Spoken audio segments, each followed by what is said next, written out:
हिंदी साहित्य के इतिहास लेखन की प्रमुख पद्धतियों पर चर्चा करेंगे। तो अपन पहली पद्धति ले लेते हैं, वो है वर्णानुक्रम पद्धति। कौन सी पद्धति है?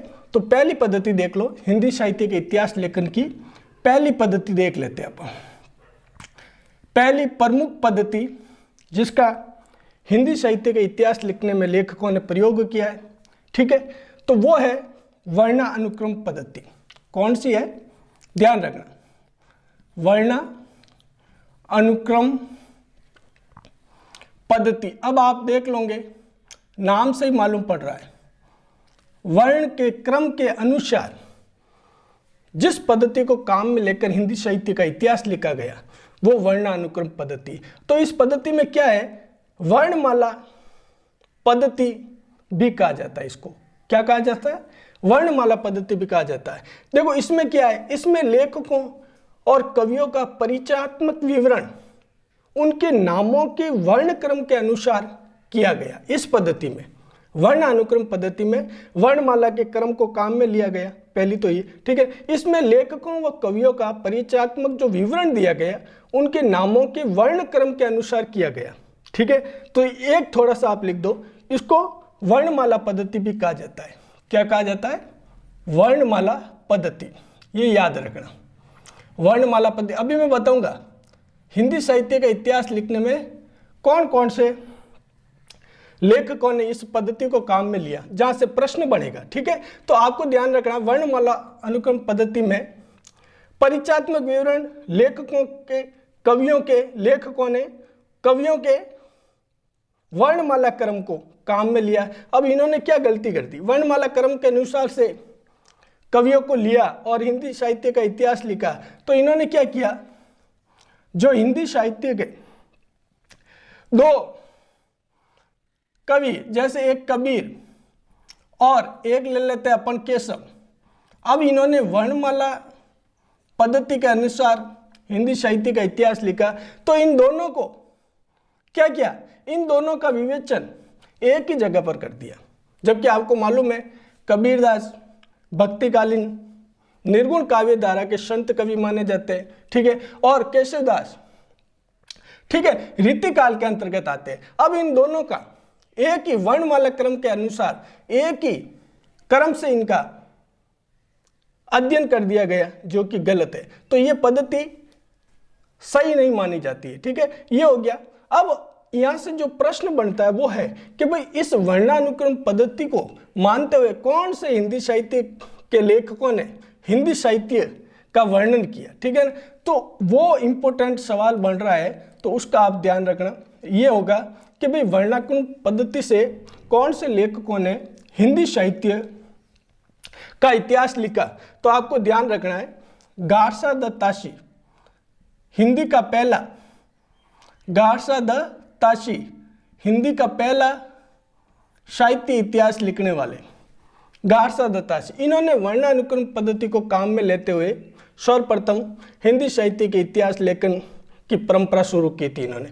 तो एक तो वर्णानुक्रम पद्धति से आपको पूछ लिया जाए कि इस पद्धति से कौन से लेखकों ने हिंदी साहित्य का इतिहास लिखा, तो आप ध्यान रखना गारसा दत्ताशी।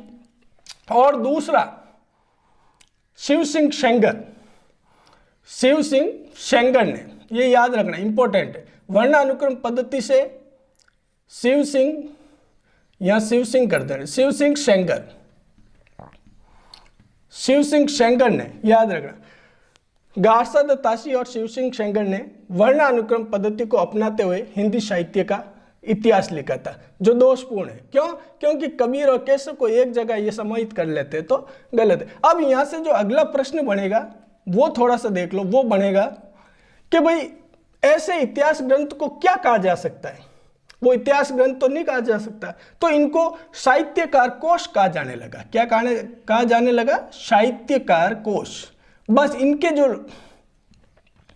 ग्रंथ थे उनको साहित्य का इतिहास नहीं कहा जाने लगा, इनको कहा जाने लगा साहित्यकार कोश, ठीक है। ये इस प्रकार से वर्णानुक्रम पद्धति से इंपॉर्टेंट जो परीक्षा उपयोगी प्रश्न है वो मैंने आपको बता दिए, ठीक है ना। अब अगली जो हिंदी साहित्य के इतिहास लेखन की पद्धति, जो हिंदी साहित्य के इतिहास लिखने के लिए लेखकों ने काम में ली है वो पद्धति है कालक्रम अनुसार पद्धति। तो दूसरी लिख दो आप, दूसरी यहां लिख दो काल कर्मानुसार पद्धति। ठीक है, काल कर्मानुसार पद्धति भी कह सकते हैं इसको। ठीक है, और कालानुक्रम पद्धति भी कह सकते हैं, कालानुक्रम पद्धति। ठीक है, ये पद्धति है दूसरी। अब इसमें क्या है और इसमें कौन कौन से लेखकों ने इस पद्धति को काम में लेते हुए हिंदी साहित्य का इतिहास लिखा है? तो इस पद्धति में क्या कवियों व लेखकों का विवरण ऐतिहासिक कालक्रम के अनुसार तिथि क्रम से होता है इसमें। तो थोड़ा सा लिख दो, इसमें क्या है ऐतिहासिक कालक्रम के अनुसार। ऐतिहासिक, इस पद्धति के अंतर्गत क्या है ऐतिहासिक कालक्रम के अनुसार, ऐतिहासिक काल कर्मानुसार तिथि क्रम से होता है। तिथि क्रम को लेखक काम में लेता है और कवियों का विवरण देता है ऐतिहासिक काल क्रम के अनुसार तिथि क्रम से। अब वो तिथि क्रम क्या लेता है ये? तो ये लेता है कवियों का जन्म। ठीक है ना, ये कृतिकार की जन्म तिथि, कृतिकार यानी जो कृति लिखी गई है उनकी जन्म तिथि को आधार मानकर, कृतिकार की जन्म तिथि को आधार मानकर ये लेखक हिंदी साहित्य का इतिहास लिख रहे थे। ठीक है ना, तो इस पद्धति में कवियों और लेखकों का विवरण ऐतिहासिक काल कर्मानुसार तिथि क्रम से होता है, ध्यान रखना है। ठीक है ना, और इसमें प्राय क्या करता है कृतिकार की जन्म तिथि को आधार मानकर, यहां लिख दो जन्म तिथि को आधार मानकर कालक्रम में जन्म तिथि को आधार मानकर इतिहास ग्रंथ में उनका क्रम निर्धारित कर दिया जाता है जन्म तिथि काल कर्मानुसार के अनुसार। ठीक है ना, ये क्या करेगा किसी कवि की जन्म तिथि को आधार मानकर, ठीक है ना, उस जन्म तिथि के आधार पर ही उसका क्रम निर्धारित कर दिया जाता है। ठीक है ना, तो ये भी दोषपूर्ण है। अब ये काल कर्मानुसार पद्धति को किन किन ने अपनाया, तो ये थोड़ा सा प्रश्न बन रहा है, तो ध्यान रखना आप। जॉर्ज गियर्सन ने, ये याद रखना, जॉर्ज गियर्सन एवं अपने मिस्र बंधुओं ने काल कर्मानुसार पद्धति को काम में लेते हुए, मिस्र बंधुओं ने इस पद्धति को काम में लेते हुए, ध्यान रखना,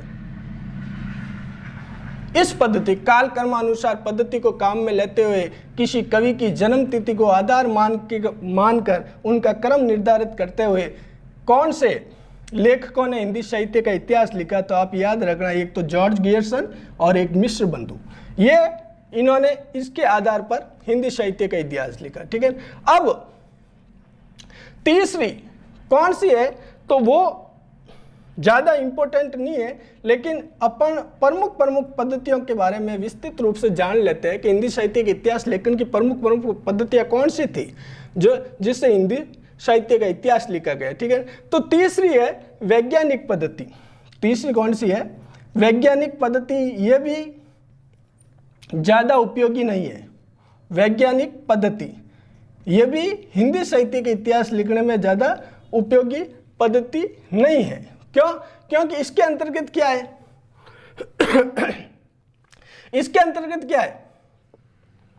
इसके अंतर्गत जो लेखक है उसको तो बिल्कुल निरपेक्ष और तटस्थ रख दिया जाता है, और जैसा वैज्ञानिक आधार है उसके आधार पर किसी का लेखन किया जाता है। ठीक है ना, किसी कवि को लिया जाता है। ठीक है ना, तो इसमें क्या होता है?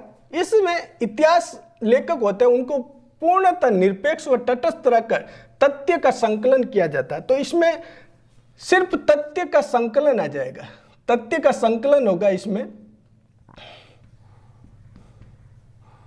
अब इसमें क्या होता है? जो इतिहास ग्रंथ लिख रहा है उस लेखक को तो निरपेक्ष व तटस्थ रख दिया जाता है और खाली तथ्य का संकलन किया जाता है और एक क्रमबद्ध व्यवस्थित रूप से प्रस्तुत करने को कहा जाता है कि आप इसको व्यवस्थित क्रमबद्ध रूप से व्यवस्थित कर दो, तो ये पद्धति भी दोषपूर्ण है, ये पद्धति भी दोषपूर्ण है, ये दोषपूर्ण पद्धति है, इसको प्रमुख नहीं माना जाता है। क्योंकि तथ्य का संकलन कैसे किया जाएगा, क्रमबद्ध व व्यवस्थित रूप से कर दिया जाता है वैज्ञानिक पद्धति में। अब जो चौथी इंपॉर्टेंट है, जिसमें अपने आचार्य रामचंद्र शुक्ल ने जिस पद्धति को काम करते हुए हिंदी साहित्य का प्रमुख रूप से इतिहास लिखा है, उस पद्धति को अपन लेकर उसका भी थोड़ा सा व्यवस्थित रूप से चर्चा कर देते हैं। क्योंकि फर्स्ट ग्रेड और सेकंड ग्रेड में हिंदी साहित्य इतिहास लेखन की पद्धतियों से एक प्रश्न जरूर बनेगा, और वो कहां से बनेगा ये आप अच्छी तरह से देख लें, ठीक है ना। तो चौथी पद्धति जो प्रमुख पद्धति है उसको अपन ले लेते हैं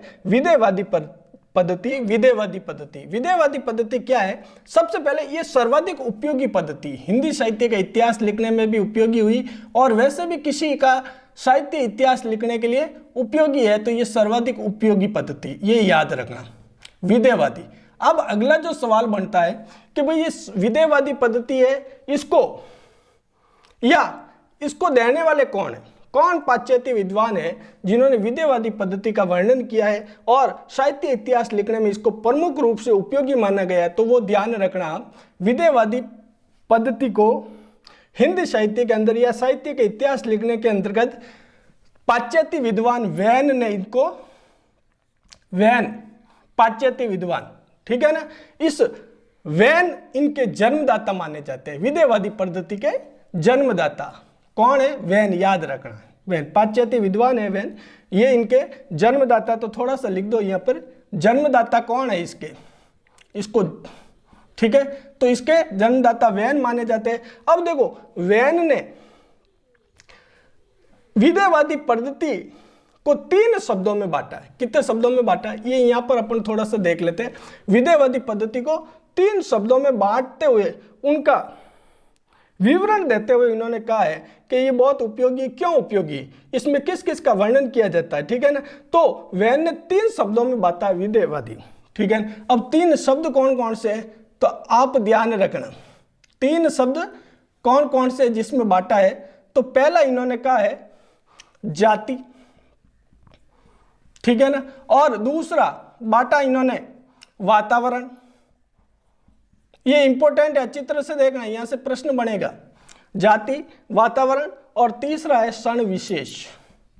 क्या है? क्षण विशेष, क्षण विशेष। बस विधेयवादी पद्धति को पाश्चात्य विद्वान वैन जो जन्मदाता है, इन्होंने कहा है कि विधेयवादी पद्धति 3 शब्दों में इनको बांट के इनका वर्णन किया जाता है, फिर किसी साहित्य का इतिहास ग्रंथ लिखा जाता है, ठीक है ना। तो वो है जाति, वातावरण और क्षण विशेष, ठीक है ना। अब इसमें क्या, इस पद्धति में साहित्य के इतिहास को समझने के लिए उससे संबंधित जो भी जातीय परंपराएं हैं, ठीक है ना, और उस तदयुगीन, उस युग की जो भी परिस्थितियां है, क्या है, एक तो जातीय परंपराएं और उस तदयुगीन वातावरण, जाति परंपराएं और वातावरण और तत्कालीन परिस्थितियां, क्षण विशेष या परिस्थितियों का वर्णन किया जाता है। इसमें क्या किया जाता है, एक तो जाति परंपराओं, तदयुगीन वातावरण एवं तत्कालीन परिस्थितियों का वर्णन इस विधि में किया जाता है, इसलिए यह सर्वाधिक उपयोगी, ये ध्यान रखना, सर्वाधिक उपयोगी। अब इससे सवाल बनेगा तो आपको ध्यान रखना, इसके जन्मदाता कौन है, पाश्चात्य विद्वान वैन है, ठीक है ना, और इन्होंने कहा है कि भाई विधेयवादी जो पद्धति है वो 3 भागों में बांटी जा सकती है, जाति, वातावरण और क्षण विशेष। यहां से प्रश्न बन सकता है, ठीक है ना। अब जो इंपॉर्टेंट बन रहा है, हिंदी में साहित्य इतिहास लिखने की इस पद्धति का सूत्रपात किसने किया, हिंदी में किसने किया, ठीक है ना, ये तो पाश्चात्य में हो गया। अब हिंदी में इसका सूत्रपात करने वाले कौन है, इंपॉर्टेंट है, यहां से बनेगा, विधेयवादी पद्धति का सूत्रपात करने वाले हिंदी में कौन है, तो आपको ध्यान रखना है आचार्य रामचंद्र शुक्ल। कौन है? आचार्य रामचंद्र शुक्ल ने विधेयवादी पद्धति को काम में लेते हुए हिंदी साहित्य का इतिहास लिखा, ठीक है ना, 1929 में। उसके बारे में बाद में चर्चा करेंगे जब अपन अभी एक बार पद्धतियाँ ले लेते हैं, फिर हिंदी साहित्य की परंपरा देख लेंगे और फिर हिंदी साहित्य काल कर्मानुसार विवरण के बारे में चर्चा कर लेंगे। ठीक है, तो हिंदी में सूत्रपात किसने किया, तो ध्यान रखना है आचार्य रामचंद्र शुक्ल ने विधेयवादी पद्धति को हिंदी के अंतर्गत काम में लेते हुए अपने हिंदी साहित्य का इतिहास लिखा। ठीक है ना। अब क्या है, उन्होंने कवियों की प्रवृत्तियों का विश्लेषण तदयुगीन परिस्थितियों एवं वातावरण के परिप्रेक्ष्य में किया। आचार्य रामचंद्र ने बहुत ही शानदार हिंदी साहित्य को काल 4 भागों में विभाजित करते हुए लिखा और इन्होंने क्या किया, उन्होंने कवियों की प्रवृत्तियों का विश्लेषण तदयुगीन परिस्थितियों के व वातावरण के परिप्रेक्ष्य में किया। और इन्होंने कहा, क्या कहा, इन्होंने इंपॉर्टेंट विधेयवादी प्रवृत्ति का वर्णन करते हुए इन्होंने क्या कहा, इन्होंने कहा था प्रत्येक देश का साहित्य, ये इंपॉर्टेंट है, प्रत्येक देश का साहित्य, ये अधिकतर पूछा जाता है, प्रत्येक देश का साहित्य वहां की जनता की चित्रवर्ती,